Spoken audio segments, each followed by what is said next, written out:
उत्तराखंड में अवैध मदरसों पर सबसे बड़ा प्रहार। फर्जी मदरसे चलाने वाली गैंग में मचा हाहाकार। अवैध मदरसों को फंडिंग करने वालों का भी होगा हिसाब।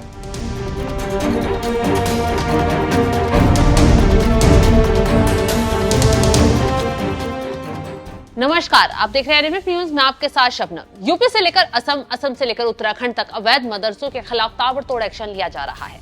मदरसों की आड़ में अवैध कारनामे करने वालों को सबक सिखाया जा रहा है। इसी बीच उत्तराखंड में अवैध मदरसों को लेकर ऐसा खुलासा हुआ है, शासन प्रशासन भी हैरान हो गया है, बल्कि एक्शन से मुसलमानों में हड़कंप भी मच गया है। दरअसल उत्तराखंड पुलिस ने 30-40 नहीं बल्कि 200 से भी ज्यादा अवैध तरीके से चलाए जा रहे मदरसों का पर्दाफाश किया है। ये मदरसे तब पकड़ में आए जब सीएम धामी की तरफ से अवैध मदरसों की धरपकड़ के लिए सख्त आदेश जारी कर दिए गए और सख्ती दिखाई गई। कार्रवाई कर रहे हैं और इनके वेरिफिकेशन के जांच के आदेश कर दिए हैं। जगह जगह हमारे सभी जिलों में ये जांच चल रही है और जहां भी अवैध मदरसे पाए जाएंगे, जहां भी कोई संदिग्ध व्यक्ति पाए जाएंगे, इनका संचालन करते हुए पाए जाएंगे, उन सबके खिलाफ हम कठोर कार्रवाई कर रहे हैं। सीएम धामी ने साफ साफ चेतावनी देते हुए कहा था कि जो भी अवैध मदरसों में अवैध काम करता पाया जाएगा उसका तुरंत हिसाब किताब करवाया जाएगा। यही वजह है कि सीएम धामी ने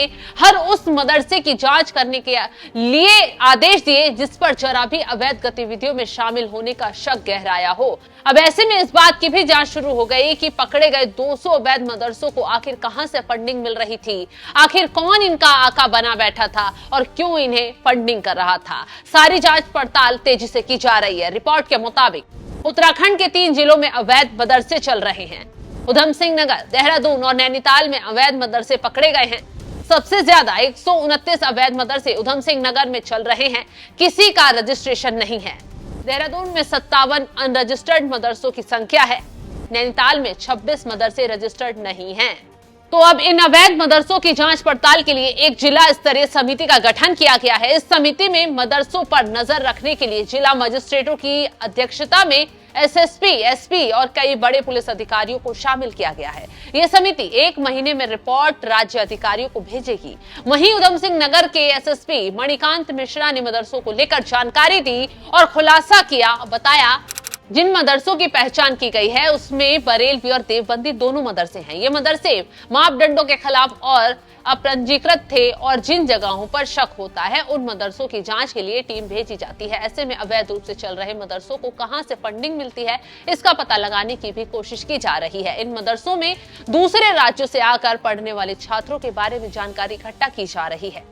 तो अब सभी मदरसों को अच्छी तरह से खंगाला जाएगा और वहां पढ़ने वाले छात्रों से पूछताछ की जाएगी कि आखिर वहां वो कब से पढ़ रहे हैं और किसने उन्हें भेजा है। सबूत इकट्ठा कर आगे की कार्रवाई की जाएगी। फिलहाल 200 से ज्यादा अवैध मदरसों का राज खुल चुका है, जिससे ये मदरसे चला रहे मौलानाओं में हड़कंप मच गया है। तो जहां एक और धामी सरकार अवैध मदरसों की कमर तोड़ने का काम कर रही है, तो दूसरी तरफ वैध मदरसों की बेहतरी के लिए बड़े कदम भी उठा रही है। दरअसल उत्तराखंड वक्फ बोर्ड के अध्यक्ष ने ऐलान किया, सरकारी स्कूलों की तरह मदरसों में भी उत्तराखंड विद्यालय शिक्षा परिषद का पाठ्यक्रम लागू होगा। वक्फ बोर्ड ने राज्य का पहला मॉडल मदरसा देहरादून में स्थापित किया है, जिसमें संस्कृत और एक वैकल्पिक विषय के रूप में शामिल किया गया है। राज्य में वक्फ बोर्ड के 117 मदरसे हैं। इन सभी में उत्तराखंड विद्यालय शिक्षा परिषद का पाठ्यक्रम लागू होगा। तो फिलहाल मदरसों में पढ़ने वाले बच्चों की पढ़ाई के लिए धामी सरकार बड़े बड़े कदम उठा रही है, तमाम सुविधाएं मदरसों तक पहुंचा रही है। यही वजह है कि सीएम धामी के एक्शन से लेकर वैध मदरसों के उद्धार के लिए उठाए गए कदमों की जमकर तारीफ भी हो रही है। फिलहाल इस खबर पर आपकी राय क्या है, कमेंट कर जरूर बताएं।